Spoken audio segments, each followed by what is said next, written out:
पूरी मोटी हो, आपको पूरा फैट लॉस करना है, ये जुम्बा एरोबिक्स ये फन एक्टिविटीज हैं, ये हॉबी है। पर इससे ट्रांसफॉर्मेशन नहीं हो सकता। इससे ट्रांसफॉर्मेशन नहीं हो सकता आपका। आप सोच रहे हो कि मैं यहाँ से यहाँ आ जाऊंगी, कभी भी नहीं होगा। उनके दिमाग में क्या नोशंस पहले से होते हैं? उनके दिमाग में ये होता है कि मैं बहुत मोटी हो गई हूँ, अब तो मेरा कुछ नहीं हो सकता।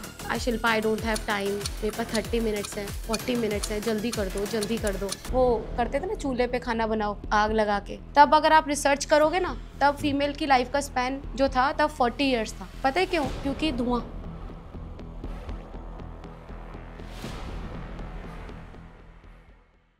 Thank you so much Shilpa, आप यहाँ आए and kudos to you first of all. Yeah, thank you. At the age, अगर आप comfortable हो बताने में लोगों को, कोई बात नहीं. At the age of 40, by the way, to the viewers listening to this, maintaining a physique like this with being a mother is a huge mother deal. of two.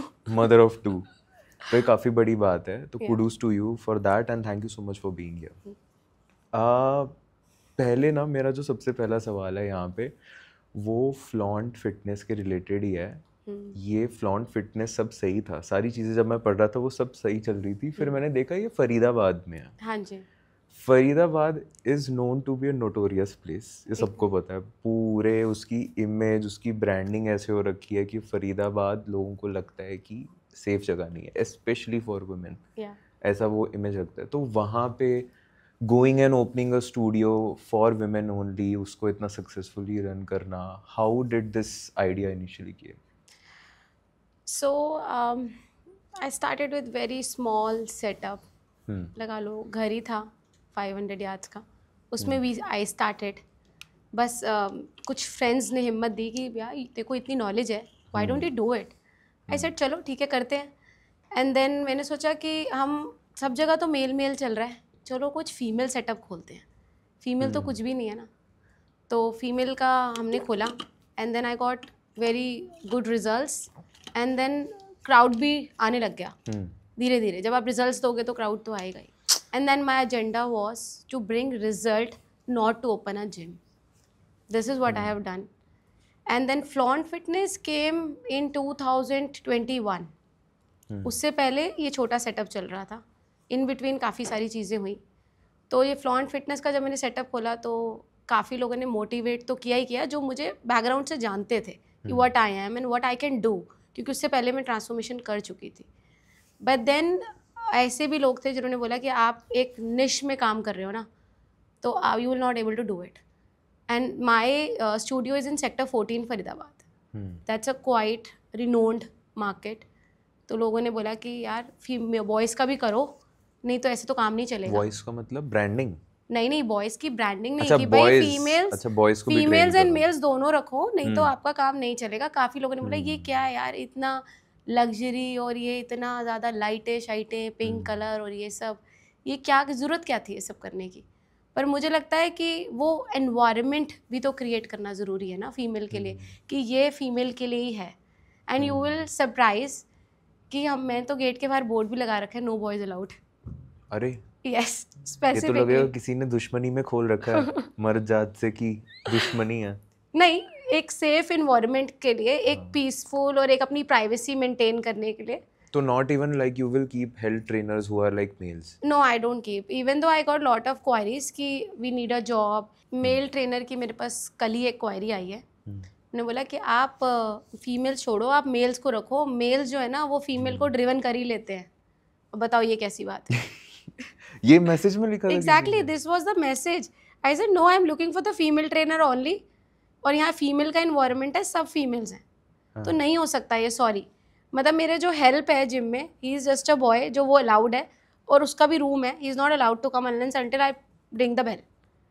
सी, सबकी प्राइवेसी होती है, और यहाँ बहुत विश्वास से लोग आते हैं और कॉन्फिडेंस के लिए आते हैं। आपने बोला कि फरीदाबाद सेफ प्लेस नहीं है, unfortunately. Yeah I am born and bought up there only. Accept करना बुरा नहीं है, कि नहीं है तो नहीं है। मैं भी जब जिम्स में गई तो मैंने देखा कि यार सेफ है ही नहीं, कोई घूर रहा है, आप वर्कआउट नहीं कर पा रहे। आप फीमेल्स को क्या होता है, आपको पता ही है, फीमेल्स का ज़्यादा से ज़्यादा लड़कियां लोअर बॉडी ट्रेन करती हैं, होता ही है ये। But then they are not comfortable with it.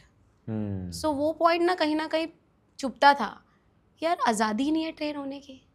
क्योंकि मुझे लगता है जो नेचर हम ढूंढ रहे हैं कि इक्वालिटी होगी वहाँ पे, and women won't be judged और looked in a certain way, वो सिर्फ बहुत ही प्रीमियम जिम्स में है, क्योंकि वहाँ फिर क्राउड वैसा हो, मतलब वो ऐसे जिम्स है जो शायद एक मिडिल क्लास इंसान अफोर्ड ना कर पाए। नहीं, बट प्रीमियम होने से कुछ हो नहीं जाएगा ना। नहीं, वहाँ पे फिर भी क्राउड फरीदाबाद की बात कर रहे हो ना? नहीं, मैं इन जनरल बोल रहा हूँ। इन जनरल, हाँ, इन जनरल होता होगा। काफ़ी सिटीज़ हैं, they are quite develop, mindset लोगों के बदल चुके हैं, लड़कियां सेफली वर्कआउट कर रही हैं। बट मुझे लगा कि मुझे तो अपनी सिटी में खोलना ही है, and that was a quite big hit. और लड़कियों को पसंद आया, एक स्पेस क्रिएट करी, एक इमोशनल स्पेस भी क्रिएट करी।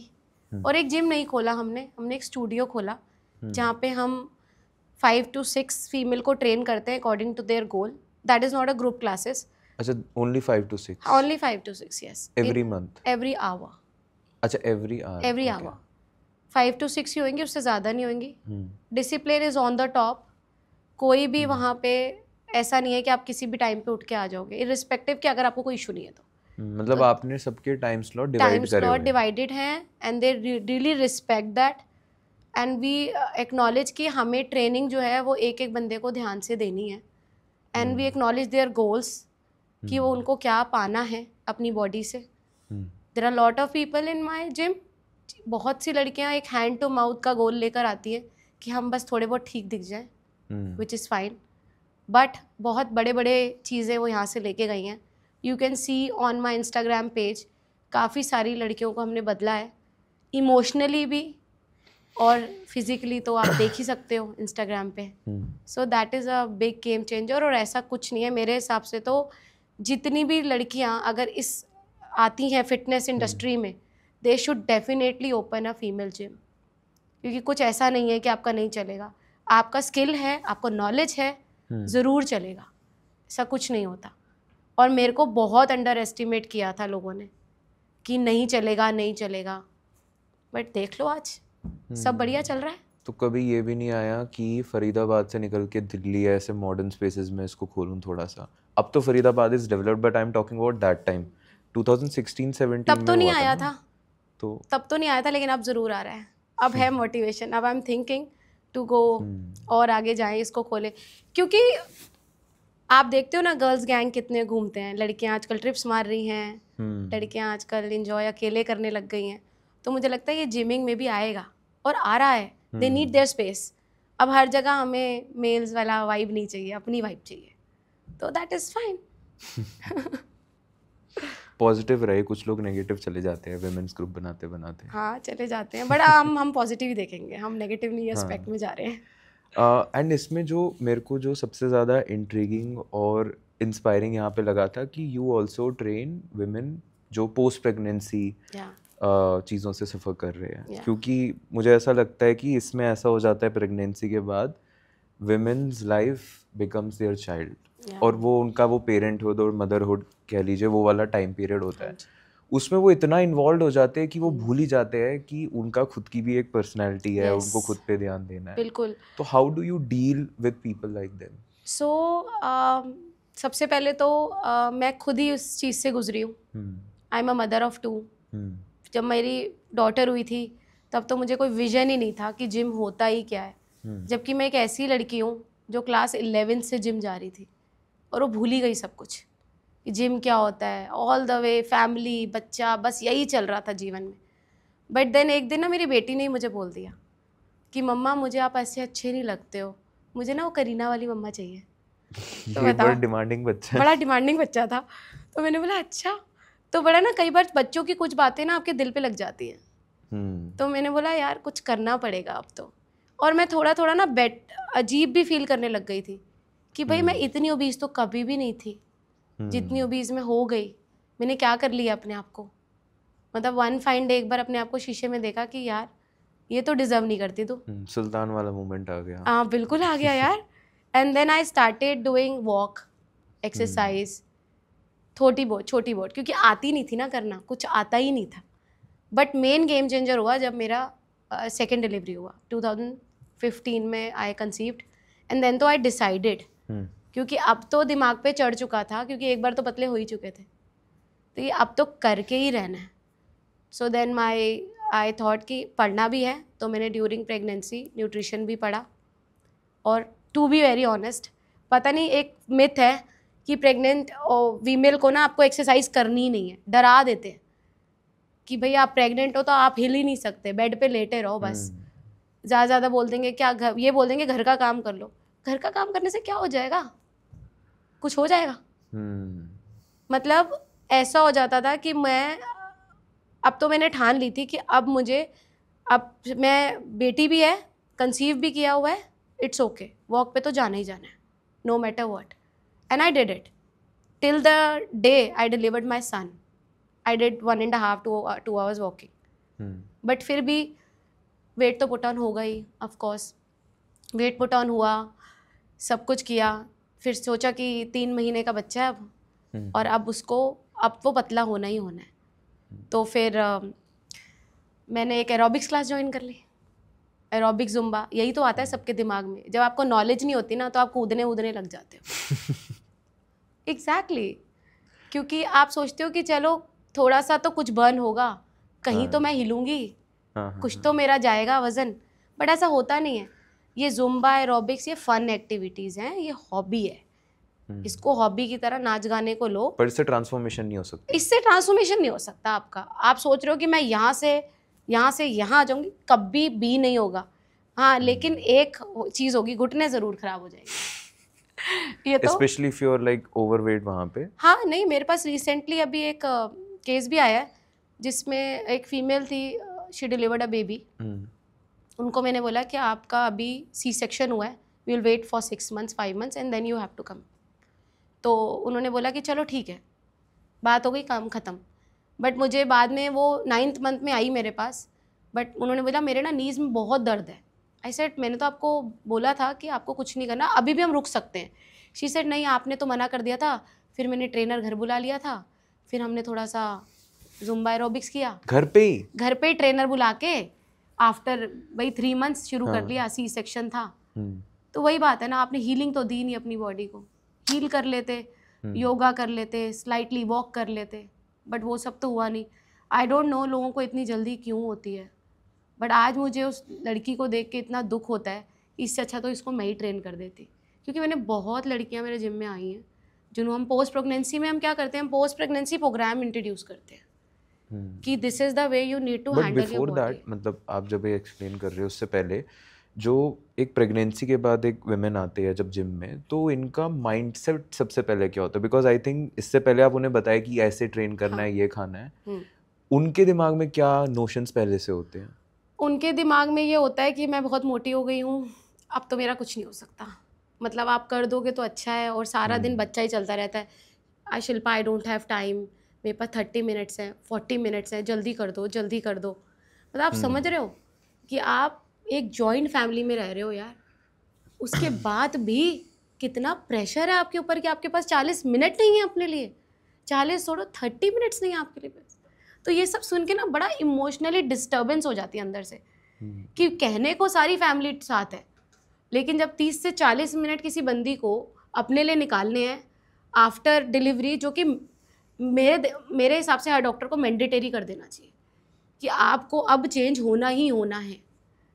तो ये सब चीज़ें सुन के ना बड़ा दुख होता है कि इतना कुछ करने के बाद, क्योंकि मैंने भी जब चेंज होना शुरू किया था तो I remember I used to wake up at 5 o'clock when my son was sleeping, and मैं रन करने जाती थी आउट ऑफ द फिगर। यार ये उठ गया तो फिर क्या होगा, फिर मैं जा नहीं पाऊँगी, ये उठ गया तो क्या होगा। तो मुझे आज भी मेरे पास वीडियोज़ हैं कि मैं 5:30 बजे उठ के जा रही हूँ, और मैं रात को पता नहीं कितनी बार उठ रही हूँ उसके लिए, बच्चे के लिए, फिर भी मैं जा रही हूँ क्योंकि मुझे पतला होना है, मुझे अपने आप को एक बेस्ट वर्जन में देखना है। ऐसा भी किया, and you won't believe this कि मेरा बेटा 3 ही महीने का था तो मैंने चैलेंज लिया, मैंने उसको 7 बजे सुबह नहलाना शुरू कर दिया। 6:30-7 बजे 3-4 महीने के बच्चे को मैंने नहलाना शुरू कर दिया था, ताकि आपको जिम के लिए टाइम मिले, जाके मुझे जिम के लिए टाइम मिले। एंड देन उसको सुला के फीड करा के आई यूज टू गो शांति से, क्योंकि कहते ना नहलाने के बाद और उठाने के बाद बच्चा 2 घंटा सो जाता है। सो ऐसा तो भी ताकि आपको वो 2 घंटा आपका यूटिलाइज हो सके। Yeah and then my husband use to support me a lot कि तू जा, मैं देख रहा हूँ, तू जा, मैं देख रहा हूँ. ऐसे बंदों की बहुत ज़रूरत है. और आपके साथ ऐसा कभी हुआ है कि ऐसी पोस्ट प्रेगनेंसी में वुमेन आई है जिनके हस्बैंड सपोर्टिव नहीं है? हाँ बिल्कुल हुआ है. How do you deal with that? कुछ नहीं करते हैं उनको. मैं क्या करती हूँ, ये दुख से तो मैं निकली हुई हूँ, हस्बैंड वाले से तो नहीं. हस्बैंड ने तो बहुत ज़्यादा सपोर्ट किया है. उसी ने बोला था तेरा एरोबिक से कुछ नहीं होगा, जिम ज्वाइन कर. बट ऐसी लड़कियाँ आती हैं और उनको मैं बोल देती हूँ कि देखो आई अंडरस्टैंड कि आप स्लॉट में नहीं आ पाओगे, तो हम क्या करते हैं, हम उनको फ्लेक्सिबल कर देते हैं कि जब बच्चा सो रहा हो तब आ जाना. वैसे तो डिसिप्लिन ऑन पीक और वो है. कभी भी हो सकता है, सुबह भी, शाम हाँ में भी. वैसे तो डिसिप्लिन ऑन पीक है. बट आप सोचो अगर आपने फीमेल सेटअप खोला है और आप पोस्ट प्रेगनेंसी को ट्रेन कर रहे हो बंदियों को, तो कहीं वो इमोशनल जो चीज़ है वो अलाइव रखनी पड़ती है. तो वो रखी है मैंने, क्योंकि मैं उस चीज़ से गुजरी हूँ. तो मुझे लगता है कि इट्स ओके, आप कभी भी आ जाना. And that give them validation also कि चल अब कुछ हो जाएगा. आती हैं काफ़ी सारी लड़कियाँ आती हैं ऐसी. एंड इसमें फिर अगर हम थोड़ा सा यंगर उसके ऊपर क्राउड पे चले जाए, उसमें एक चीज़ होती है PCOS और PCOD, ठीक है? ये चीज़ बार बार आती है और इसके क्या साइड इफ़ेक्ट्स है. ऑलरेडी बहुत सारे प्री कंसीव्ड नोशंस इसको लेके होते हैं. तो फिर इसकी जो मिथ्स और ये सब होता है ना, उसको लोग इतना कंफ्यूज कर देते हैं कि वो फिर समझ नहीं पाते मुझे करना क्या है. हाँ क्योंकि ये इतना ज़्यादा इंटरनेट पे आ चुका है, PCOS PCOD. आप पता है आपको ये कितनी नॉर्मल बात है PCOS होना. It's very normal. आप सोचो कोई लड़की अगर 14 15 16 ईयर्स का कोई भी है बच्चा और वो कुछ भी नहीं कर रहे, उनका लाइफस्टाइल बिल्कुल सेडेंटरी है. हमारे देश में है ऐसा कि आपको नंबर 90 में 100 में से 90 लाने हैं, लेकिन आपको जिमिंग और एक्सरसाइज का कोई विजन नहीं दिखाते. नंबर चाहिए पूरे, हेल्थ हो या ना हो. आई थिंक उल्टा होना चाहिए. इसीलिए ये PCO है क्या, ये तो है ही एक लाइफस्टाइल डिजीज़. और कितनी बार क्या होता है, जो हमारे साथ गायनाकोलॉजिस्ट भी हैं टीम में, बिकॉज मैं फीमेल का काम करती हूँ, तो I take everyone along with me. काम तो पड़ता ही है इनसे भी. मैं डॉक्टर तो हूँ नहीं, तो डॉक्टर वाला काम डॉक्टर करता है, मैं अपना काम करती हूँ. तो उसमें हम जाते हैं तो वो मुझे कहती हैं कि शिल्पा लोग अल्ट्रासाउंड खुद ही करा के आ जाते हैं कि देखो अल्ट्रासाउंड में ना PCOS लिखा हुआ आया है, अब हमें तो PCOS है. और उसके बाद फिर नेक्स्ट क्या कहते हैं? वो बोलते हैं कि अब डॉक्टर के बजाय अब तो हमें इसकी दवाई दे दो. हमारे पास भी आते हैं जी मैं तो पतली नहीं हो सकती क्योंकि मुझे तो PCOS है. ऐसे भी केस होता है. उसको फिर एज अ एक्सक्यूज लेके आ जाते हैं. एक्सक्यूज लेके आते हैं. ऐसा भी होता है कि हम उनको ट्रेन कर रहे हैं, डाइट प्रोग्राम दे रहे हैं, उनसे पूछ रहे हैं हर हफ्ते कि भाई आप आर यू चेंजिंग, आपका कोई वेट जा रहा है नहीं जा रहा. नहीं मुझे PCOS है ना, इसलिए मैं, आपको पता तो है, फिर ये हो तो जाता ही है, नहीं हो सकता. आज समझ रहे हो, बीमारी एक एक्सक्यूज बन चुकी है क्योंकि लोग मूव ही नहीं होना चाहते. और वो गलती उनकी नहीं है जो 15-16 साल के, वो गलती उनकी है जो उनके 3 गुना उम्र के है, क्योंकि वो विजन ही नहीं क्रिएट किया जा रहा कि भाई आपको फिटनेस कितनी ज़रूरी है इन सब बीमारियों से फाइट करने के लिए. एंड प्रोवाइडेड PCOS या PCOD आप में इंसुलिन सेंसिटिविटी बढ़ा देता है, उसके वो बाद भी हो आप में जाता है. वेट गेन का चांस रहता है. एंड देन उसमें सारा खेल हार्मोन्स का ही होता है. एग्जैक्टली. आपको पता ही है कि फीमेल हार्मोन्स जब बैलेंस नहीं होते तभी अपना PCOS का होता है. बट सी ऐसा नहीं है.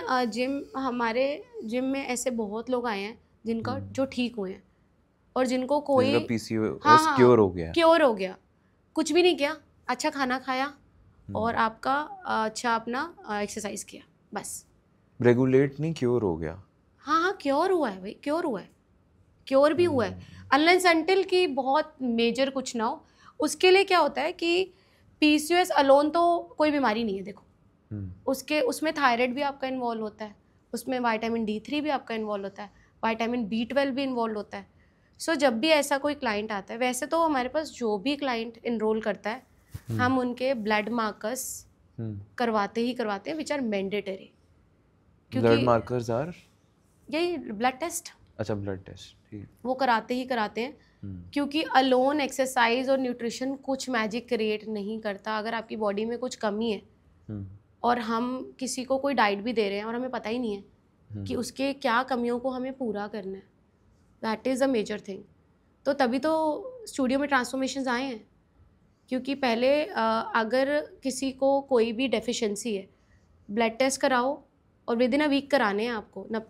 मेरा एक प्रोटोकॉल है, अगर आपने विद इन अ वीक नहीं कराया आपको डाइट नहीं मिलेगा मेरी तरफ से, नो न्यूट्रिशन। पहले मुझे एक प्रोटोकॉल का फॉर्म है वो भरना है आपने, उसके बाद आपको ब्लड मार्कर्स अपने कराने ही कराने हैं, सारे ब्लड टेस्ट करा लोगे, मेरे सामने रख दोगे, उसके बाद आपका न्यूट्रिशन। क्योंकि सबको जल्दी होती है डाइट बना दो डाइट बना दो, अरे एक पर्चे से क्या कर लोगे तुम कुछ नहीं कर सकते उससे। एक अलोन एक डाइट क्या कर लेगा ना, specially in the case of women मुझे लगता है, बिल्कुल, जिसमें PCOS, PCOD, मेंस्ट्रुएशन, इतनी सारी चीजें इन्वॉल्व होती है, वहाँ पे वन फिट फॉर ऑल हो भी नहीं सकता है। मेनोपॉज भी हिट हो जाता है, एग्जैक्टली, इतनी बड़ी प्रॉब्लम है वो। और मुझे लगता है PCOS फिर भी ठीक हो जाता है अनलेस अनटिल, और जो आगे जैसे जैसे उम्र बढ़ती है और मेनोपॉज आपको हिट होता है, बस एक मेनोपॉज ही ऐसी चीज़ है जो आप कुछ भी नहीं कर सकते, आप कर ही नहीं सकते कुछ। As in terms of losing weight, in terms of losing weight also आप कर ही नहीं सकते कुछ, बहुत वक्त लगता है, बहुत स्ट्रगल लगती है। उसका रीज़न पता है क्या है, कि आपने 40 साल तक तो अपना लाइफस्टाइल, 40 साल तो नहीं बोलूँगी, चलो 20 साल बोल दो, 20 साल तक तो आपने अपना लाइफस्टाइल सेडेंटरी रखा। अब आप 40 साल में, या 40 में नहीं तो 50 में, 45 में आप एकदम से लाइव हो गए कि हाई मुझे मेनोपॉज हो गया, अब मुझे ऐसा फील हो रहा है, मुझे वैसा फील हो रहा है, हॉट फ्लैशेस हो रहे हैं, वेट बढ़ रहा है, लोअर बॉडी में वेट बढ़ रहा है, ये सारी चीज़ें अब आपको अब याद आई हैं। तो ये पहले से पता होना जरूरी है ना। अब वो बॉडी एक्सेप्ट नहीं अब वो बॉडी कैसे चेंज होगी ना, क्योंकि उम्र बढ़ गई, जो चेंज का पैटर्न था वो ग्रेजुअली एक्सेप्ट होता है। अब आज आप कुछ करना शुरू करोगे तो साल भर में कुछ रिजल्ट आएगा ना। और एक चीज़ ना, मैं आपको इसमें एक चीज़ और बताती हूँ, मेनोपॉज की अगर हम बात करते हैं ना, तो कोई आपको ये नहीं बताएगा कि मेनोपॉज में लड़कियां कार्ब्स नहीं, आजकल आपको पता है लड़कियां कार्ब्स नहीं खाती हैं, I am no carbs diet. और इसमें इतना इंटरेस्टिंग था, एक रिसर्च आई थी फिजियोलॉजिकल सोसाइटी US की, कि विमेन जो है वो फैट ज़्यादा बर्न करती है in comparison to carbs, which in case जो एक आदमी है वो कार्ब ज़्यादा बर्न करता है। हाँ, जब वो अपनी एनर्जी यूटिलाइज कर रहे हैं। एग्जैक्टली यही स्टडी बेस पे ही मैं आपको बता रही हूँ कि जो हमारा मेनोपॉजल स्टेज होता है उसमें कार्ब्स मैंडेटरी होते हैं, उसमें तो आपको खाने ही खाने हैं। उसका रीज़न पता है क्या है? क्योंकि आप वैसे भी इतने एनर्जी डिप्लीट होती है ना बॉडी से, और कार्ब्स का क्या काम है? एनर्जी देना। It's a primary source of energy. तो आपको कार्ब्स खाने ही खाने हैं। मतलब आज कोई भी सुन रहा है ना, तो मतलब अगर आप अपना जीवन अच्छा करना चाहते हो आफ्टर मेनोपॉज, तो आपको कार्ब्स खाने हैं, आपको कार्ब्स से दूर नहीं रहना। और जैसे प्रोटीन है, जैसे फैट है, वैसे ही कार्ब्स है। मतलब आप समझ रहे हो, सब जगह से कैलोरीज ही तो आ रही हैं। अगर आप कैलोरी बैलेंस करना जानते हो तो कुछ कार्ब्स आपके दुश्मन नहीं है, फिर तो प्रोटीन भी दुश्मन होना चाहिए।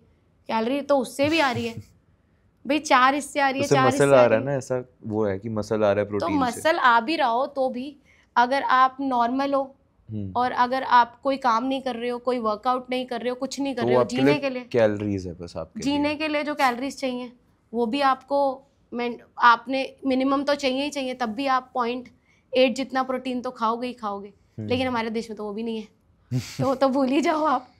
हमारे देश में तो रिसर्च हो चुकी है कि इंडिया में 48 ग्राम्स प्रोटीन, 48 ग्राम्स प्रोटीन भी अगर कोई खा लेना तो नॉर्मल है। ये नॉर्मल है हमारे देश का। तो तभी ना यहाँ पे आप देख लो एजिंग कितनी फास्ट हो रही है।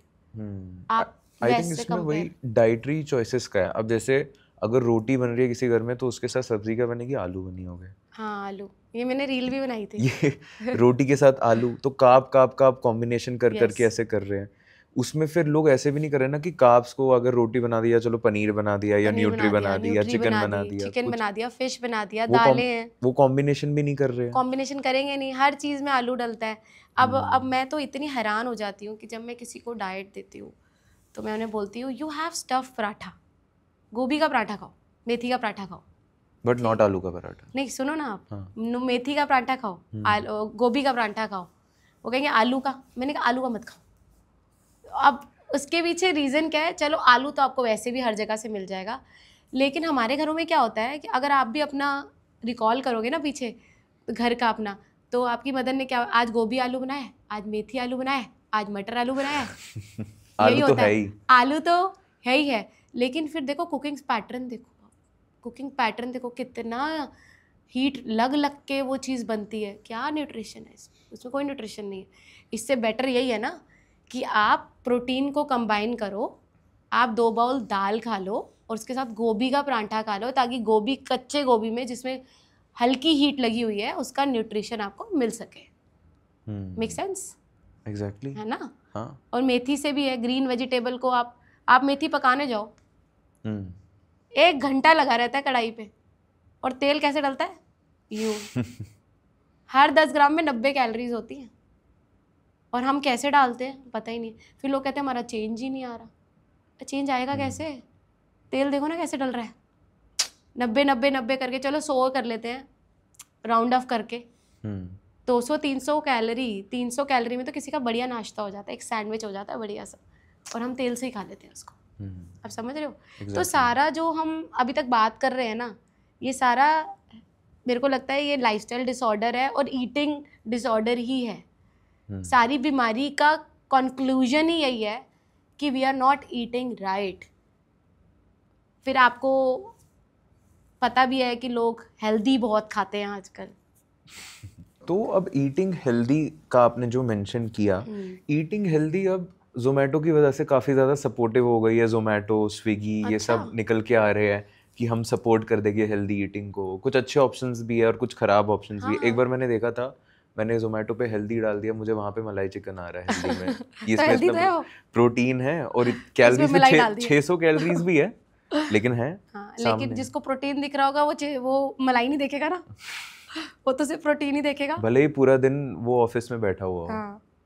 सी इसमें क्या होता है कि अब जब आप किसी को ट्रेन करने जाते हो तो आपके पास कोई ये तो नहीं कहेगा कि देखो मैं तो ऐसे गलत खाती हूँ या गलत खाता हूँ, है ना।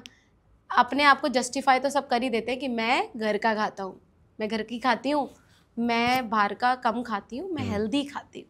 मैं तो इस स्लैंग से बड़ी दुखी हूँ, हेल्दी। क्यों ऐसा? क्योंकि हेल्दी का मतलब ये नहीं होता कि आप घर का खा रहे हो।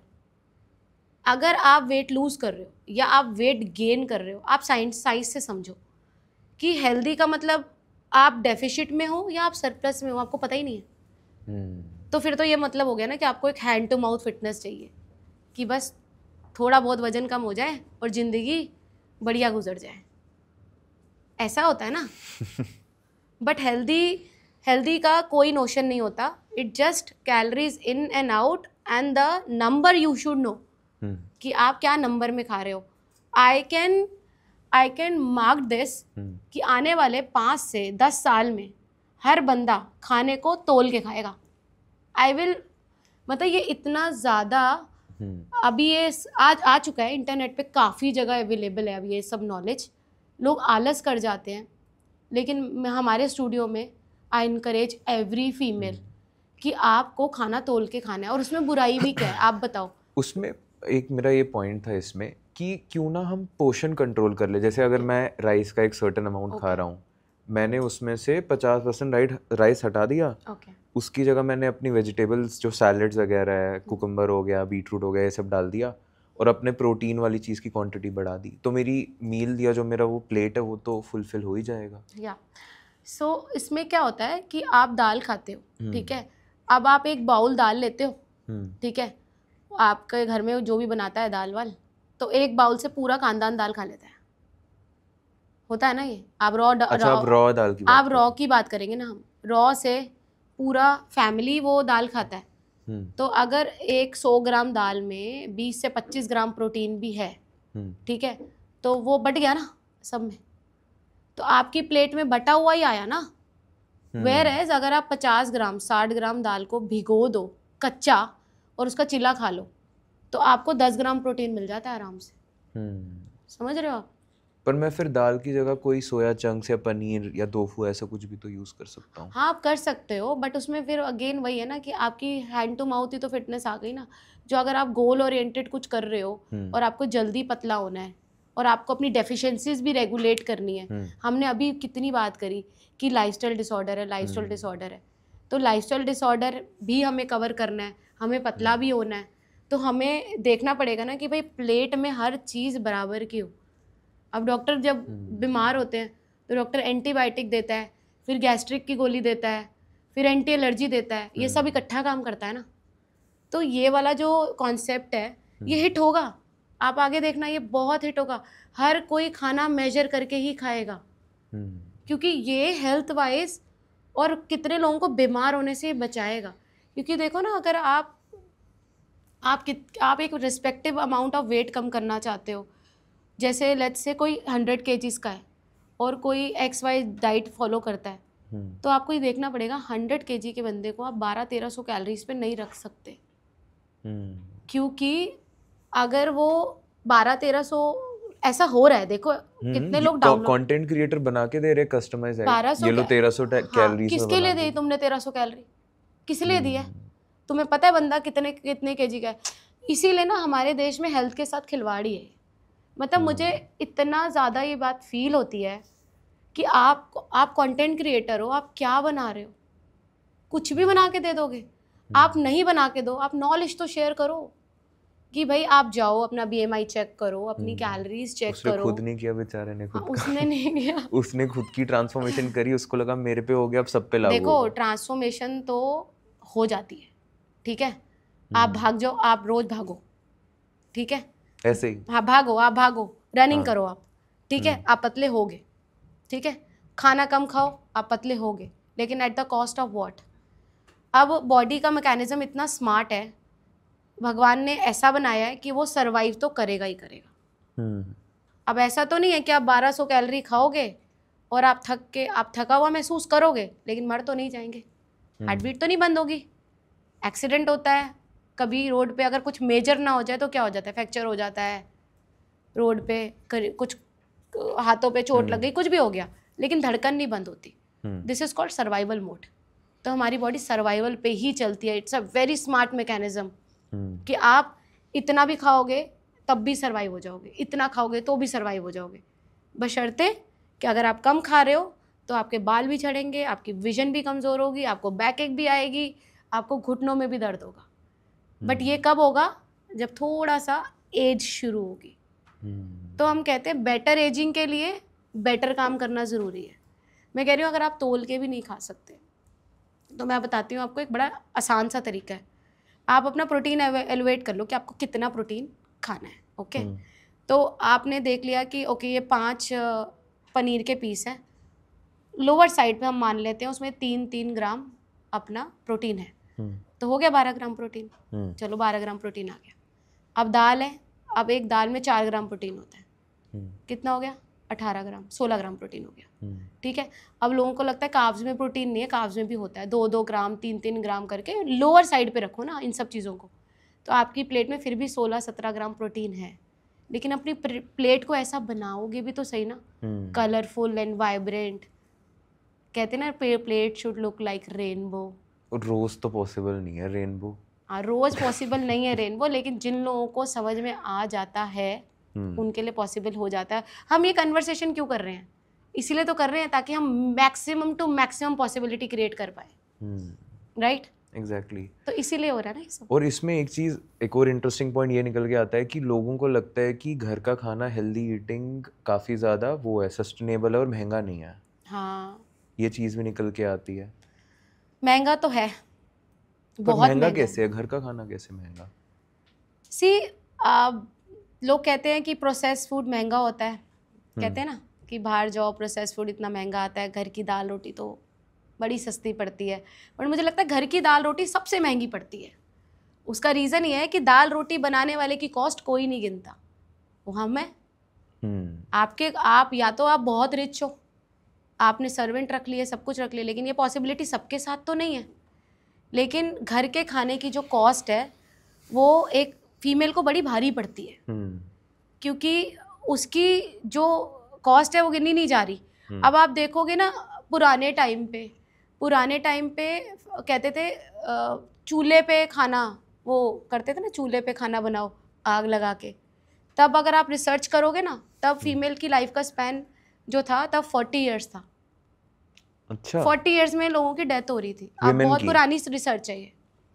पता है क्यों? क्योंकि धुएं की वजह से तब लोगों को वो जो बाप दादा होते हैं उनको फ्रेश खाने की बड़ी आदत होती है।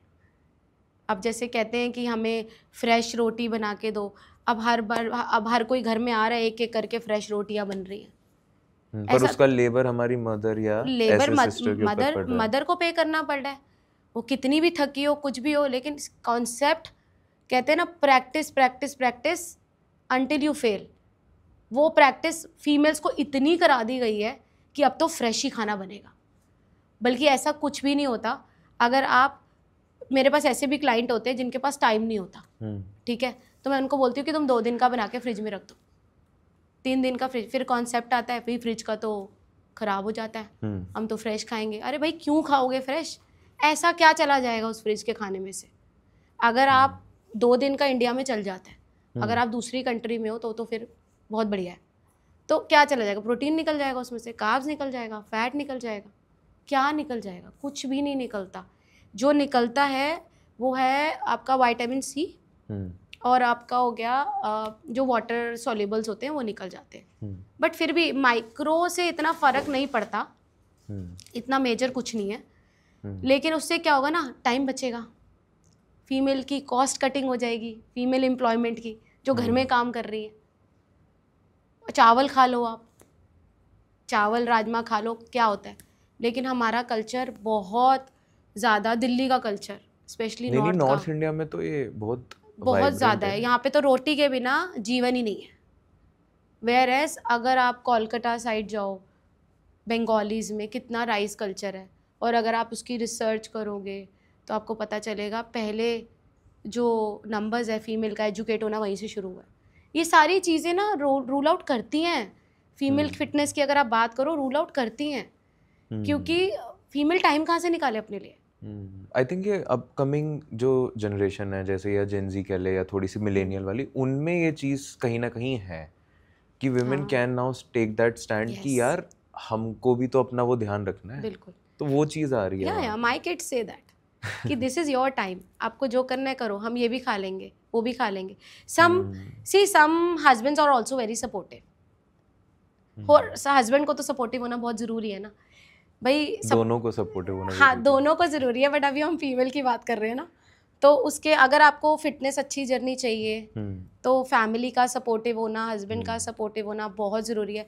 लेकिन फिर भी मैं कहूँगी कि फीमेल्स को ना बहुत बड़ी स्ट्रगल से गुजरना पड़ता है जब फिटनेस की बात आती है। I still see in my gyms कि लड़कियाँ आती हैं, बोलती हैं जल्दी करा दो जल्दी करा दो, टाइम नहीं है, टाइम नहीं है, बच्चे को छोड़ना है, ये वो, आधा आधा वर्कआउट करके चली जाती है। देन आई टेल देम कि अपने लिए टाइम निकाल के आओ, दिस इज़ जस्ट 30-40 मिनट्स। क्या होता है, तो जो स्टूडियो में हम क्या करते हैं, specially me, I try to communicate and spread the knowledge, क्योंकि मुझे लगता है उससे ज़्यादा एम्पावरमेंट होएगी। एक अगर मैं डाइट प्लान दे दूँगी और 4 एक्सरसाइजेस करा दूँगी, उससे कुछ नहीं होगा। I have to give what I have gain, knowledge देना, माइक्रोस के बारे में बताना कि आपके खाने को तोल के खाने की कितनी इम्पोर्टेंस है।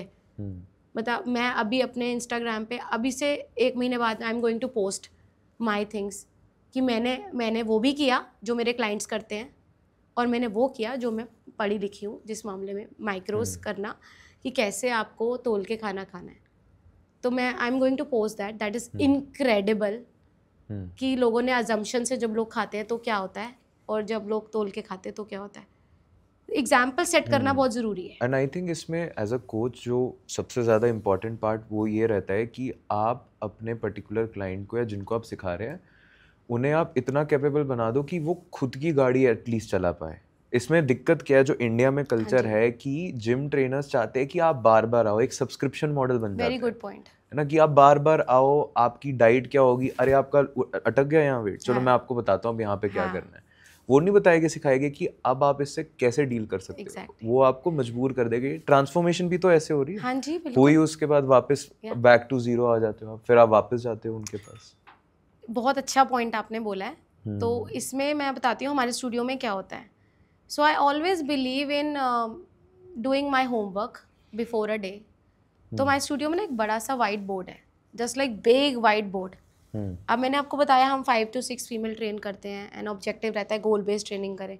अब सबका एक गोल नहीं हो सकता, सब लड़कियां ऐसा नहीं हो सकता, कोई सारी पोस्ट प्रेगनेंसी करने आई हैं, या सबको नॉर्मल पतला होना है, किसी का गोल स्ट्रेंथ भी हो सकता है, और प्रोग्रेशन करना बहुत ज़रूरी है वर्कआउट में, ठीक है। आप ट्रेडिशनल स्ट्रेंथ ट्रेनिंग तो बीइंग अ मेल आप समझते ही होगे, लेकिन there are different, there are functional training, there is core training, there is HIIT workout, there are different workouts, ठीक है। सबके पोटेंशियल अलग अलग होते हैं। तो मैं अपने जिम में पहले ही वर्कआउट प्रोग्राम लिख देती हूँ, एंड देन उसको किसी ने मुझे बोला कि आप अपने सारे बीन्स स्पिल कर देते हो, यहाँ की फ़ोटो खींच खींच के लोग ले जाएंगे। बट मेरा ऑब्जेक्टिव क्या रहता है कि जब आप जिम में आए हो तो आप पहले देखो कि आपको क्या करना है आज, उससे माइंड मसल कनेक्शन क्रिएट होता है, आपको कॉन्फिडेंस आता है, ओके आज मेरा ये वर्कआउट है और मैं ये कर रही हूँ और मैं इस मसल्स पे काम कर रही हूँ।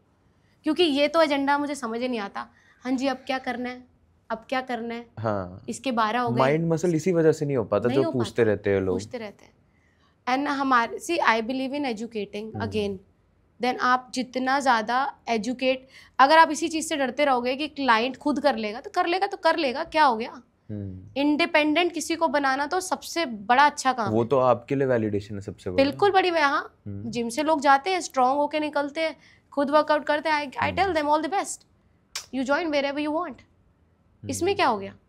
एक कॉन्फिडेंस, फीमेल में तो एक कॉन्फिडेंस बिल्ड करना बहुत ज़रूरी है। तो आप पहले से ही I write down all the workout programs, और आप मेरे इंस्टाग्राम पेज पे भी देखोगे ना तो काफ़ी ज़्यादा ऐसा कंटेंट है कि आपको लगेगा कि सब कुछ बता दिया, एंड आई बिलीव इन सब कुछ बता दो, कोई फ़र्क नहीं पड़ता उससे। My agenda is again to make them confident in terms of workout, क्योंकि वर्कआउट में आप लैग कर जाते हो, आप डाइट तो छोड़ ही दो।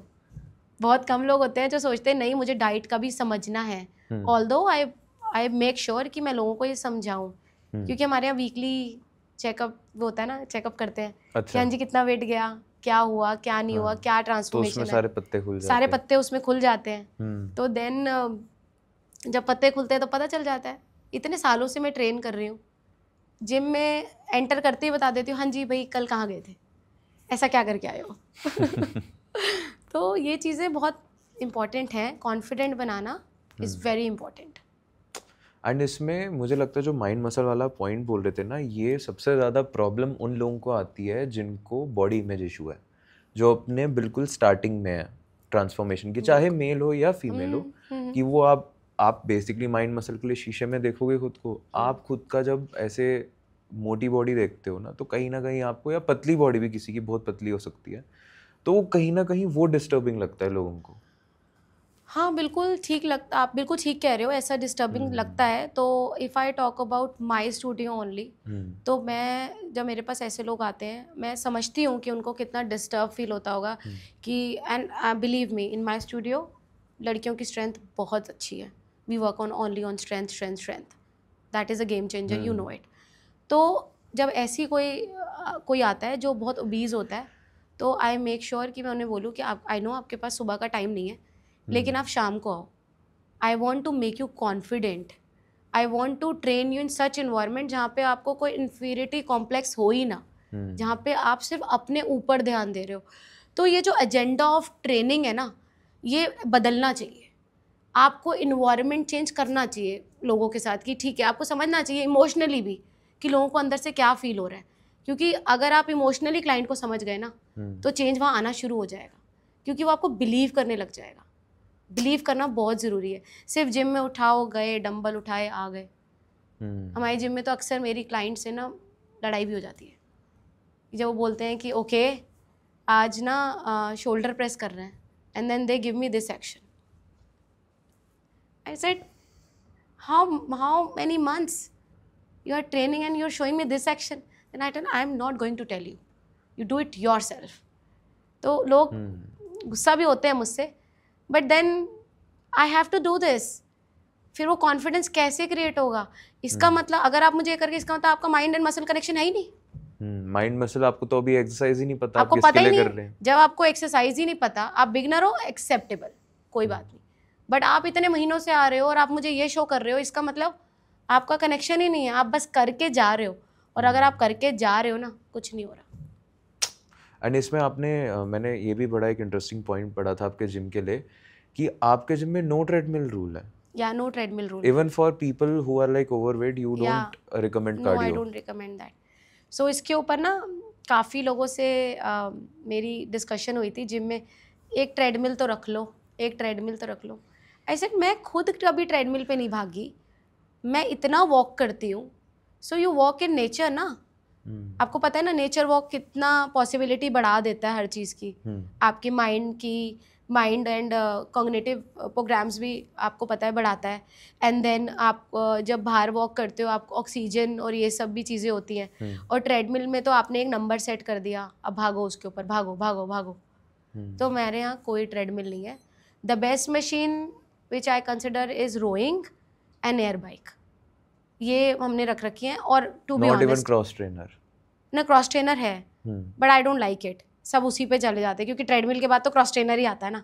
नहीं, वो परसेप्शन है ना, स्पेशली फॉर वुमेन की मैं यहाँ से अपना फैट लूज कर अब मैं लूंगा यहाँ अगर- से लूज कर लूँ तो उस पर भी तो मैं आपको बता रही हूँ. ये तो एक पॉइंट ऐसा है कि जैसे ही कोई जिम में आएगा ना, मेरे ना फैट हाथों में है, सिर्फ यहाँ है, जबकि पूरी तुम दिख रही हो कि तुम्हारे अंदर कितना फैट है, but you are acknowledging only your stomach and your arms. क्योंकि ऐसा नहीं है कि वो एक्नॉलेज कर रही है, इतना आम कर दिया गया है ना, इतना आम कि बस पेट पे ही सब होता है और हाथों पे फीमेल्स के होता है. बस ऐसा नहीं होता. मैं बोलती तुम पूरी मोटी हो, आपको पूरा फैट लॉस करना है. Just acknowledge this thing. और फिर स्पॉट रिडक्शन सबको पता ही नहीं होता. अब इसके बारे में तो हम बात करें ना करें कोई फ़र्क नहीं पड़ता. अब समुंदर से पानी निकालना है तो पूरा ही निकलेगा तभी पता चलेगा. ऐसा तो है नहीं यहाँ से और यहाँ से पता चल जाएगा. बट ये बड़ा कॉमन है फीमेल्स में. उनको समझ ही नहीं आ रहा कि साइंस कहाँ जा रही है. लोगों को साइंस समझनी पड़ेगी, बहुत ज़रूरी है. इसमें सबसे बड़ी दिक्कत भी तो अनफॉर्चुनेटली ये है कि इंडिया एक ऐसी फिटनेस इंडस्ट्री है, यहाँ बहुत अच्छे लोग हैं, बहुत ऐसे लोग हैं जिनको लोग बहुत लुक अप टू करते हैं, बट ये अनरेगुलेटेड भी है. कोई कुछ भी आके बोल सकता. अब जैसे मैं देख रहा था कहीं पे कोई डेटा था कि यूके हो गया, यूएस हो गया, ऑस्ट्रेलिया हो गया, कहीं पे भी आप जाओगे वहाँ पे आपको प्रॉपर सर्टिफाइड होना है एक ट्रेनर बनने का. अब नहीं हो आपके ऊपर केस हो जाएगा. बिल्कुल. यहाँ वो है ही नहीं. यहाँ पे आपके पास अगर जिम है और आप है वहाँ पे तो आप कोई भी एडवाइस दे सकते हाँ, चाहे आपके पास अखाड़े की भी ट्रेनिंग है तो भी चलेगा, है ना. अनफॉर्चुनेटली यही होता है ना. इसके ऊपर तो मैं आपको अपने जिम का एग्जाम्पल बता देती हूँ. मतलब यहाँ मैं थोड़ा, मेरे को लगता है मैं ज़्यादा बोल जाऊँगी क्योंकि मेरे ही जिम में एक हेल्पर काम करता था and he got the job of gym trainer. सोचो आप. On the basis of what? On the basis of what? That he has worked in your gym. Yeah. आपके पास कोई क्वालिफिकेशन है. हेल्थ को इतना हल्का मानते हैं ना, किसी की ज़िंदगी की कोई कीमत ही नहीं है. आप बोल रहे हो कि आप 10 किलो वज़न घटा दोगे 1 महीने में, ऊट पटांग तरीक़ों से आप करवा भी रहे हो. इसका मतलब यही है ना कि आप इमोशनली अवेलेबल ही नहीं हो, आपको सिर्फ पैसा चाहिए बस. सो ये इंडिया में है. बट मैं आपको बताऊंगी अपना एक एग्जांपल कि मैं बीच में I am qualified from Auckland university. तो आई वाज लाइक 21 में जब मैं यहाँ आई थी, उससे पहले मैं 1 साल न्यूजीलैंड में थी. तो वहाँ पे मैंने जॉब के लिए अप्लाई किया था एज अ पर्सनल ट्रेनर. तो उन्होंने मुझे, मैं वहाँ गई एंड यू वोंट बिलीव, इतना डिसहार्टिंग था वो कि मेरा डिग्रीज देखी जो मैंने यहाँ से करा हुआ था इंडिया से, एंड दे शटड लाइक दिस, बंद कर दिया. रीजन भी हम नहीं मानते इस सबको. इंडिया की फिटनेस की डिग्री की वैल्यू हम मानते ही नहीं है इसको. एंड आई टोल्ड देम, सी मेरे पास क्वालिफिकेशन है. उन्होंने बोला हम नहीं मानते. आप हमारे, ठीक है उसमें कोई नुकसान नहीं है, आप अपने देश का प्रोटोकॉल कराना चाहते हो विच इज़ फाइन. देन मुझे सबने बोला आप डिप्लोमा कर लो. वहाँ पे डिप्लोमा 3 महीने का होता है, 2 महीने का होता है, कर लो फटाफट हो जाएगा. But then I decided to enrol under the fitness graduation. तो मैंने वहाँ से ग्रेजुएशन करी. और मैंने जब वहाँ पे पढ़ा और जो उन्होंने मुझे पढ़ाया, no I am not criticising India at all. यहाँ पे बहुत अच्छी पढ़ाई है, बहुत इंटेलिजेंट लोग हैं, बट स्टिल जो एप्रिसिएशन बनती है वो बनती है. फिटनेस में तो नहीं है ना, अनफॉर्चुनेटली फिटनेस में नहीं है, फिर भी नहीं है. लेकिन जो उन्होंने मुझे पढ़ाया, that was a game changer. And what was the biggest difference in terms of atmosphere? आपने देखा कि अगर आपने ऑकलैंड में पढ़ा फिटनेस के बारे में, चीज़ों को इम्प्लीमेंट भी किया होगा कुछ हद तक, हाँ किया। इंडिया में क्या डिफरेंस, इंडिया और ऑकलैंड या कहीं बाहर फॉरेन कंट्री में क्या डिफरेंस लगा यहाँ आपको? पे मुझे ऐसा लगता है यहाँ पे ना बड़ा क्विक हो जाता है सब कुछ। आपने एक प्रोग्राम में वो इनरोल किया, आपने पढ़ा नहीं पढ़ा, मल्टीपल क्वेश्चंस हैं, ऑनलाइन पेपर हो रहे हैं और आपने कर दिया। ऐसा अक्सर यही मोस्टली देखो यही है। अब सेंटर्स खुल भी गए हैं कुछ कुछ, आई वोंट नेम दैम क्योंकि मैं वहाँ से क्वालिफाइड नहीं हूँ, तो लोग होंगे, बट फिर भी वहाँ पे कैसे पढ़ाया जाता था कि आपको एक चैप्टर पढ़ना है और उस चैप्टर में से आपको 10 में से 10 लाने, अगला चैप्टर ही नहीं खुलेगा। तो आप क्या कर लोगे? पढ़ते रहोगे ना, और जितना पढ़ोगे 10 में से 10 आएंगे। बार बार पढ़ना पड़ता है उसके लिए। एक तो ये चीज़ थी वहाँ पर। दूसरा, वो आपको रिसर्चेस देते थे कि रिसर्चेस कि आपको रिसर्च के साथ आपको एक एग्जाम्पल देते थे। एक क्लाइंट है आपका, लाइव क्लाइंट, कि इसके पास 30 मिनट है, हफ्ते में 3 दिन है, बताओ इसको सारे फुल बॉडी पार्ट कैसे ट्रेन करोगे। इस पे मैंने रिसर्चेस लिखी हैं, पूरा हमारा कि आपने क्लाइंट के साथ इंट्रैक्शन कैसे करनी है। जब वो आया है आपको पूरी उसकी डीप डाउन स्टडी पता होनी चाहिए, तब आप ट्रेनिंग स्टार्ट करोगे। This help me a lot and I do this like this only. ऐसे नहीं कि हाँ जी मुझे पतला होना है, चलो जी एक्सरसाइज शुरू करो, डाइट लिखो, नहीं। आई डीप डिग इनटू इट कि अगर आपको ये बीमारी हुई तो कैसे हुई, अगर आपके ब्लड ग्रुप में ये आ रहा है तो आप ऐसा क्या कर रहे थे। तो ये सारा बहुत फ़र्क है वहाँ का। दूसरा, वहाँ पे बड़ा प्रोटोकॉल था कि स्पेसिफिक था कि जैसे कहते हैं ना, leg is a biggest muscle and it takes lot of energy. तो आप जब किसी बिगनर को ट्रेन कर रहे हो और फुल बॉडी प्रोग्राम में अगर आप पहले चेस्ट करा रहे हो या बैक करा रहे हो, तो वो कहते थे नहीं, पहले आप लेग ट्रेन करोगे, और जिसने पहले चेस्ट ट्रेन कर दिया हम उनको फेल कर देंगे without any if and but. तो जो आप प्रैक्टिकली वहाँ पे करते हो और उसको जब पेपर पे लिखते हो, आपने कितने सेट दिए, कितना टेम्पो दिया, कितना रेस्ट दिया, ये जो डीप डाउन नॉलेज है, इसने बहुत हेल्प किया मुझे कहीं ना कहीं। सो मुझे लगता है कि that was a game changer in my life. Plus इतना पढ़ा दिया कि अब पढ़ाई से मन ही नहीं हट रहा। I am still studying. जब हम विमेन की इतनी बात कर ली ना इसमें, मुझे लगता है हमने एक पर्टिकुलर चीज़ यहाँ पे मिस कर दी थी, वो थी आवर ओन मदर्स। मुझे ऐसा लगता है कि एक स्टेज पे आके उनको या तो रियलाइज़ कराना पड़ता है, या तो कुछ को खुद भी रियलाइज़ हो जाता है कि अब फिट तो रहना है, लेकिन एज इतनी ज़्यादा हो गई है कि बहुत डिफ़िकल्टी आती है। तो आई एम अज्यूमिंग आप ऐसे विमेन से भी डील करते होगे जो कि काफ़ी ज़्यादा मिडिल एज्ड है। 60 क्रॉस कर 60 क्रॉस कर दिए, मैं कह रहा हूँ 40-50 वाले भी हो गए अगर। 40-50 के क्यों हो गए, 40 की तो मैं ही हूँ। आपका तो आप एक्सेप्शन है यहाँ पे, मैं इन जनरल बोल रहा हूँ। तो उनका ये है कि उनको तो पहले से ही जिम के वो फिट हो रखे हैं, नोशंस की जिम ऐसी चीज़ है जो है ही नहीं सही हमारे लिए। सप्लीमेंटेशन मतलब स्टेरॉइड्स एकदम दूर हो, इससे किडनी खराब हो जाएगी। प्रोटीन के डिब्बों। सो इसमें मैं आपको अपने घर की बात ही बताती हूँ कि मेरी मॉमी ऐसा काम करती हैं, मेरी मदर लॉ भी हैं, वो भी ऐसे ही करती हैं। दे बिलीव इन लाइक रोज़ ही घर में कि तुम्हारा तो हर समय प्रोटीन प्रोटीन ही चलता रहता है। मैं तो परेशान आ चुकी हूँ, घर में आलू मटर गोभी भिंडी सब ऐसे का ऐसे ही पड़ा रहता है। आप समझ रहे हो, ये सब इतना ज़्यादा करवाया गया है उनसे कि उनको ये समझ में नहीं आ रहा कि अब सिस्टम चेंज हो रहा है, नॉलेज बढ़ रही है, अब आपको प्रोटीन लेने की ज़रूरत है। पर ऐसा नहीं है कि एक्सेप्शनल केसेस तो फिर भी हैं।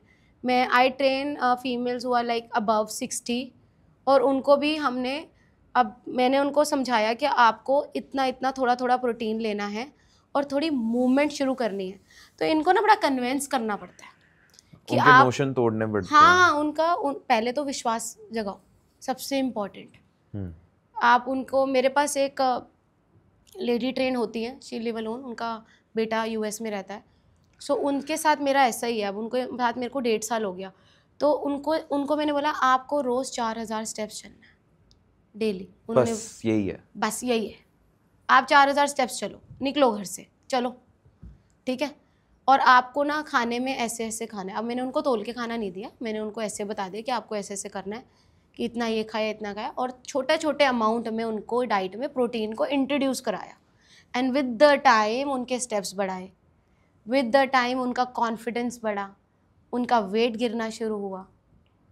समझ रहे हो आप? उनके भी ब्लड टेस्ट कराए, सप्लीमेंटेशन स्टार्ट कराई, उन्हें कन्वेंस किया, उन्हें नहीं बेटा मैं इतनी गोलियां नहीं खा सकती। मैंने कहा आंटी गोलियां नहीं है, ये है मल्टीविटामिन है।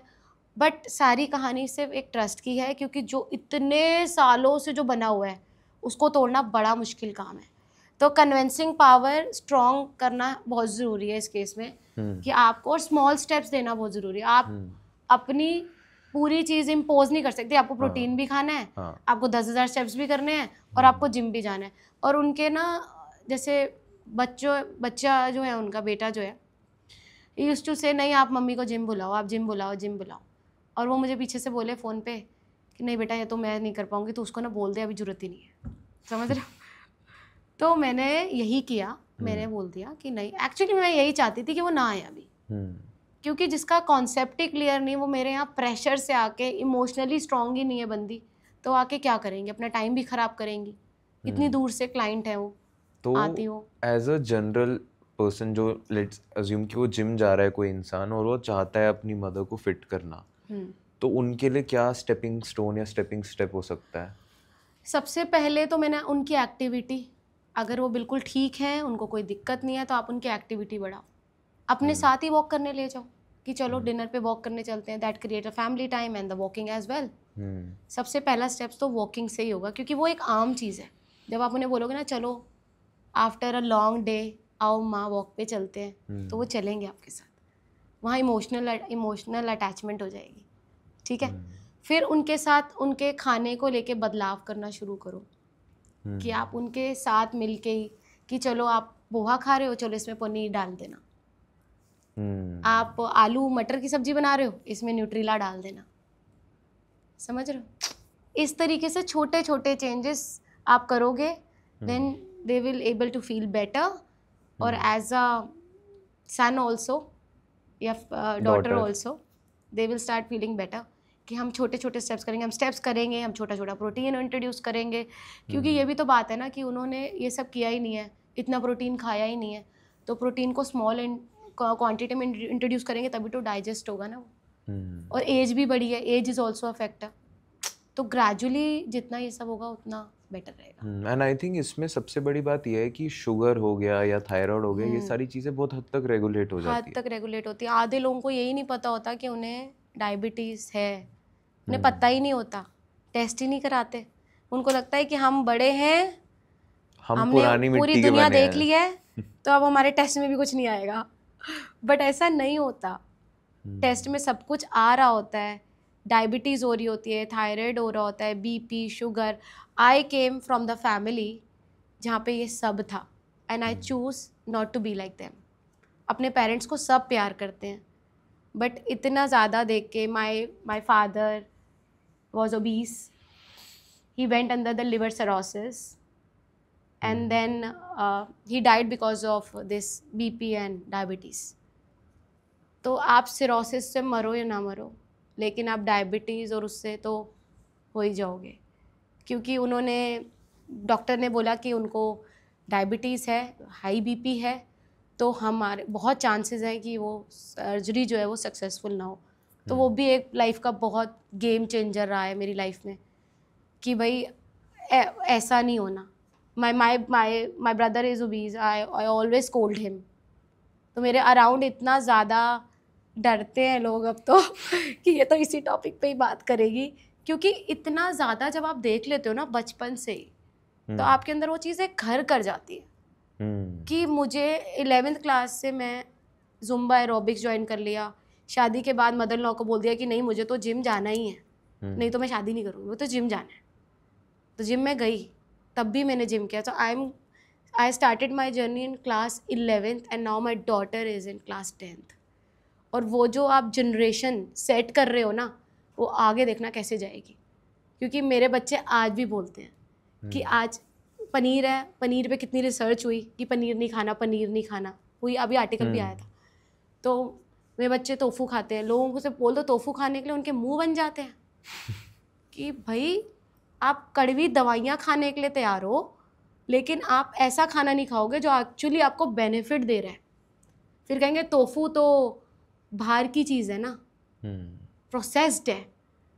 आप जीवन भर वीकेंड जाके आप इतना इतना गलत खाना खा लेते हो, लेकिन आप टोफू के पैकेट में सारी खामियां ढूंढ दोगे। आप चिप्स पढ़ो, चिप्स के ऊपर कितना पाम ऑयल और इतना कुछ, इतना सोडियम, इतना कुछ होता है। लेबल भी नहीं पढ़ते लोग। एक लेबल रीडिंग का भी बड़ा कॉन्सेप्ट अब ऑन हो गया है। अब हो गया। तो ऐसा होता है। तो अब दिल पे लग गई थी कि भाई फिटनेस ही रहेगा और जीवन भर रहेगा, और ये जनरेशन को जा रहा है, बच्चों ने लेबल पढ़ना शुरू कर दिए हैं। और आप सोचो जो लोग टोफू को पढ़ के इतने सवाल उठा रहे, उनको कैसे समझाओगे आप वे प्रोटीन भी अच्छी चीज़ है? देखो, वे प्रोटीन में दिक्कत नहीं है actually, but the way it is market, that is a very problematic. क्योंकि लोगों के अंदर पैसा कमाने की इतनी ज़्यादा आग है कि लोग ये नहीं समझ पा रहे कि जीवन भी कोई चीज़ है। आप किसी की हेल्थ के साथ नहीं खिलवाड़ कर सकते। आप फेक सप्लीमेंट्स की बात फेक सप्लीमेंट्स है, प्रोटीन फेक आता है, but I have few brand listed on my page. I'll list it today only, कि which are authentic in terms of supplement. There are a lot of research on it and the protein as well. मैं 10 सालों से protein ले रही हूँ और 10 सालों मैंने कितने प्रोटीन चेंज करे होंगे, but I landed on one recent जो मैं बोलूँगी कि it's a very good way protein. आप बोलोगे तो नाम ले लेंगे। नहीं, हमें क्या दिक्कत है, बाद में उनको स्पॉन्सरशिप के लिए अप्रोच कर लेंगे। So it's a whole truth protein. It's a very good very protein. recent brand only. Yeah ना, it's नहीं अब तो पुराना हो गया, पर होल In ट्रूथ की comparison to पुराना हाँ, वाला। बट होल ट्रूथ की रिसर्चेस बहुत अच्छी हैं। आप लेबल पढ़ो, आप रिसर्च करो, आप ऑथेंटिक वेबसाइट से मंगवाओ। कोई डीलर वीलर ये फालतू के जिम विम में जो डिब्बे रखे होते हैं वहाँ से कुछ मत लो। अरे उसको देख के तो सबसे ज़्यादा मुझे लगता है डर वहीं से आता है। हाँ, तो मैं अपने जिम में ये सब काम नहीं करती। लोग मुझे बहुत कांटेक्ट करते हैं कि आप ये कर लो, BCAA ले लो, ये BCAA और ये सब भी मुझे समझ में नहीं आता ये क्या चीज़ें हैं। सत्तू भी आता है। सत्तू आता है। सत्तू की तो कहानी अजीब है। मतलब जिसको कुछ समझ में नहीं आ रहा वो प्रोटीन के नाम पे सत्तू लेना शुरू कर देता है कि भाई मैं पता नहीं कितना बड़ा काम कर रही हूँ सत्तू लेके। आप लेबल पढ़ लो ना प्रोटीन का।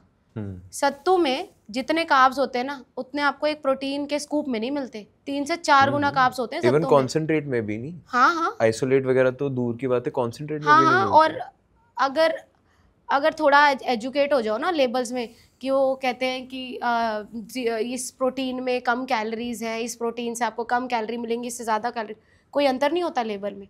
अब अगर आप लेबल पढ़ोगे ना तो लेबल में सिर्फ आधी रोटी का अंतर आएगा, कम खा लो। लोग पैसे एक्स्ट्रा खर्च कर लेंगे लेकिन लेबल नहीं पढ़ेंगे। तो नॉलेज बहुत ज़्यादा ज़रूरी हो चुकी है। इंटरनेट पे वैसे भी इतनी वास्ट नॉलेज है, बट अगर किसी को सच जानना होगा ना डीप डाउन, तो आप रिसर्च पढ़ो, अच्छे कंटेंट क्रिएटर्स को फॉलो करो, फिल्टर करो लोगों को कि कौन सही बात बता रहा है और कौन नहीं। वो डिफिकल्ट पार्ट है। It is a difficult part, but still there are lot of people who are spilling the truth now. So and almost Shilpa, इसको अगर मैं कॉन्वर्सेशन को यहाँ कंक्लूजन के पार्ट पे लेके आऊँ तो यहाँ पे ना एक ऐसा सवाल है जो मेरे को था हमेशा से, regarding to ask to someone, to specially of person who is into fitness but is a female.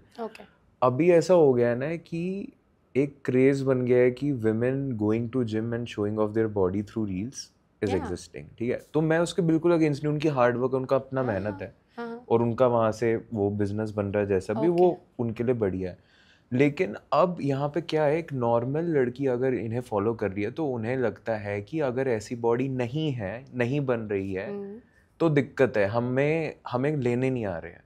And this is very natural that women don't produce testosterone.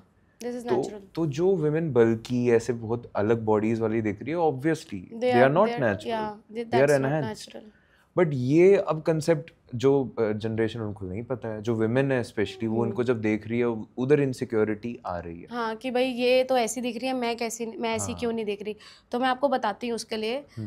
अब क्या होता है, ये तो बहुत कुछ कर रहे होते हैं जो ऐसी बॉडीज कर रहे हैं, पर देखो अगर किसी की बॉडी बहुत अच्छी दिख रही है सोशल मीडिया पे, तो if we cut out the negative things which we know in the back of the mind कि सप्लीमेंट लिया होगा, ये लिया होगा, वो लिया होगा, लेकिन there are lot of positive things also.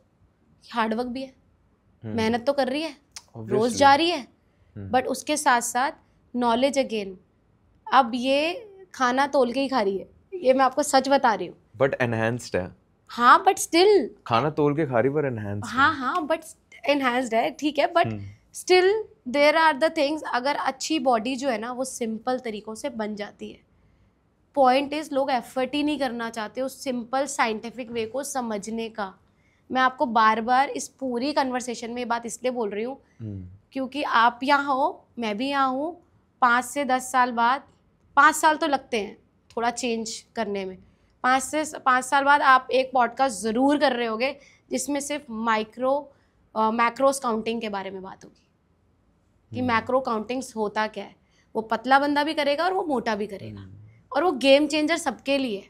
I have done on my self, I have done on my lot of clients, और जितने भी एजुकेटेड कंटेंट क्रिएटर्स हैं वो कर रहे हैं ये सब। तो किसी भी फीमेल को अगर लगता है कि हाँ ऐसी बॉडी है, एक तो 2 कॉन्सेप्ट हो जाते हैं। एक तो है कि ऐसी बॉडी क्यों नहीं बन रही, और एक है कि ऐसी बॉडी नहीं चाहिए।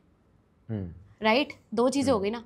तो अगर ऐसी बॉडी नहीं बन रही तो उसके लिए तो मैंने बता दिया कि आपके अंदर नॉलेज की कमी है। आप सिर्फ हैंड टू माउथ कर रहे हो, आप अपना पोर्शन कंट्रोल कर रहे हो, थोड़ा बहुत प्रोटीन ले रहे हो, जिम में मेहनत कर रहे हो, लेकिन एक्स्ट्रा एफर्ट डालना पड़ेगा क्योंकि आपने सोच भी तो एक्स्ट्रा ही रखी है कि मुझे एक्स्ट्रा बनना है। एक्स्ट्रा बनने के लिए सब कुछ एक्स्ट्रा करना पड़ता है। और नॉर्मल, अब कईयों के गोल जनरल फिटनेस के भी होते हैं कि हमें जनरल फिटनेस चाहिए, तो ठीक है, उसके लिए ओके है, आप थोड़ा प्रोटीन खाओ, वॉक करो, एक्सरसाइज करो, होगी जनरल फिटनेस। बट अब हम बात करते हैं उस बॉडी की जो बड़ी बड़ी बल्की रील्स पे हो वायरल गई हो रही है, और कुछ रील्स में वायरल हो रही हैं, बल्की भी हो रही हैं। कुछ लड़कियां उनको देख के ऐसा भी सोच रही हैं कि अगर मैं जिम जाऊंगी, मैं वेट उठाऊंगी तो मैं बल्की हो जाऊंगी। ऐसा भी सोच रही हैं कुछ लड़कियां, बट ऐसा नहीं होता। आप बल्क हो ही नहीं सकते, आपके अंदर वो हार्मोन इतना एलिवेटेड है ही नहीं कि आप बल्क हो जाओ। फीमेल्स लुक सो फेमिन, हम लोग इतने फेमिन और इतने इंडिफरेंट, सुंदर, सडोल, कर्वी हम लोग इसलिए दिखते हैं बिकॉज वी हैव एस्ट्रोजन इन अस। और जब हम टेस्टोस्टेरोन की बात करते हैं, जिन फीमेल में टेस्टोस्टेरोन प्रोड्यूस होने लग जाता है, वहाँ पीसीओएस आ जाता है। हेयर आना, मेन की तरह थिक हेयर आना, एंड देन वो सब प्रॉब्लम्स हो जाती है। तो वो प्रॉब्लम भी है। तो if they are taking enhancement हाँ इन फॉर्म ऑफ टेस्टोस्टेरोन, हाँ वो भी चीज़ें होती हैं। आप देखो ना कितने अलग सी लगती हैं वो लड़कियाँ। वेट लिफ्टिंग तो मैं भी करती हूँ। आप जाओ मेरे पेज पे देखो कितना कितना वेट उठा रखा है मैंने। Do I look like that? No, not at all.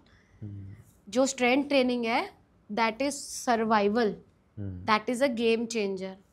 Exactly 40 के बाद अब आपको, अब भी लोगों को समझ में आ रहा है कि ये 40 के बाद होना चाहिए, क्योंकि रील में बहुत ज़्यादा पॉपअप हो रहा है कि 40 के बाद स्ट्रेंथ ट्रेनिंग करो, वेट लिफ्टिंग करो।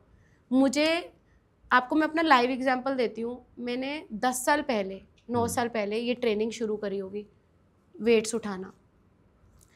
हर लड़की की तरह मैं भी कोई प्रो नहीं थी। मैंने जुम्बा, एरोबिक्स भी किया, HIIT भी किया, सब किया, पतली मोटी बल्कि बॉडी सब बना ली, ठीक है। पर जो मैं आज हूँ, मैं अपने पूरे जीवन में ऐसी नहीं दिखी। मतलब I was not born like this. अगर मैं अगर मेरी पिक्चर्स आप जाके देखोगे, I was a chubby child, I was tendency of gaining a weight, क्योंकि मेरे जेनेटिक्स ऐसे हैं। तो जेनेटिक्स बीट करे जा सकते हैं अच्छे लाइफस्टाइल से, प्रोवाइडेड आप लॉन्ग टर्म तक उसे फॉलो कर रहे हैं। यस, मैं आपको यही बता रही हूँ। जब मैं आपके स्टूडियो में एंटर करी तो आपने बोला you don't look like 40 at all, right.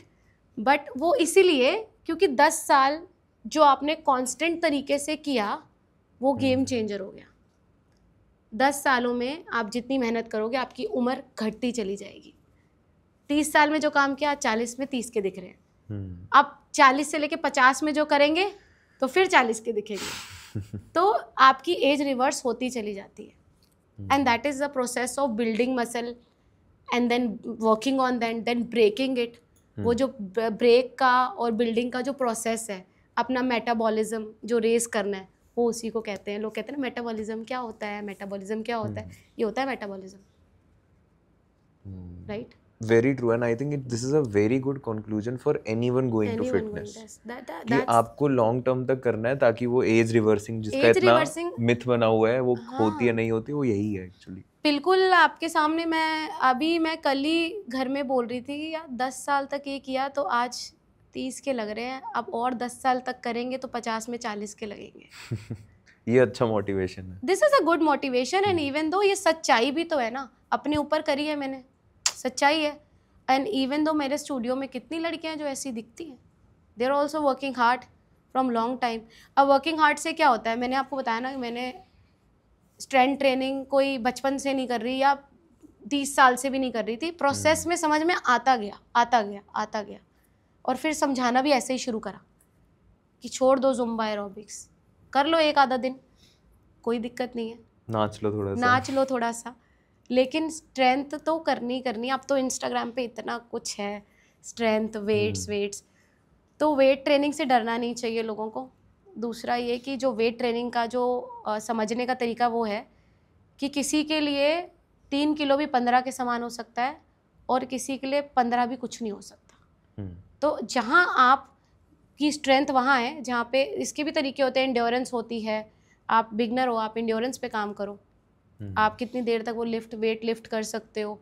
काफ़ी लड़कियों को ये पता ही नहीं है ना कि जिम में जा रहे हैं, वेट लिफ्ट कर रहे हैं, करे क्या भाई, हमारे लिए कौन सा वेट अप्रोप्रिएट है।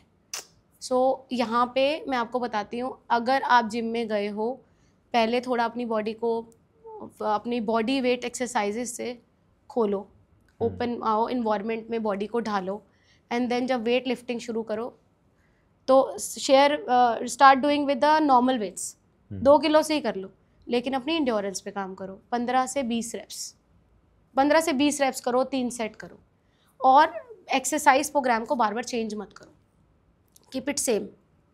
जितना सेम करोगे उतनी प्रैक्टिस में आओगे, उतना माइंड मसल कनेक्शन बनेगा, उतनी कन्फ्यूजन कम होएगी। सो ये वाला पॉइंट सारी लड़कियों को याद रखना है कि जब हमें वेट ट्रेनिंग में आना है तो हमें ऐसे आना है, और हमें कोई फैंसी वर्कआउट्स इंस्टाग्राम से देख देख के नहीं करने हैं। ये तो बहुत होता है, ये बहुत होता है। मतलब मेरे जिम में भी, अरे वो देखो वो एक्ट्रेस ऐसे कर रही थी, वो ऐसे कर रही थी, ये करा दो वो करा दो। मैं लिटरली ऐसे बस मैंने कहा जो मैं करा रही हूँ वही करो। वो हम एक दिन ऐसा रखते हैं जिसमें हम थोड़ा सा डिफरेंट मूवमेंट्स इनरोल करते हैं, बट एक ही दिन करते हैं, बाकी दिन नहीं बेसिक बहुत क्लियर होना ज़रूरी है। सो हमने बता दिया है कि ऐसे स्ट्रेंथ ट्रेनिंग करनी है और डरना नहीं है। Certainly, and I guess ये पॉडकास्ट के थ्रू भी लोगों को इन्फॉर्मेशन मिलेगी, and thanks to definitely. you for being here, for talking about things in such नहीं, बड़ा अच्छी बात है, vast आपका atmosphere. प्लेटफॉर्म काफ़ी लोगों को नॉलेज देगा, एंड रियल लोग टारगेट करना बहुत ज़रूरी है। Right? Hopefully रील अच्छी जगह फटेगी। I'm sure. Thank you so much, Shilpa, for your time. Thank you so much.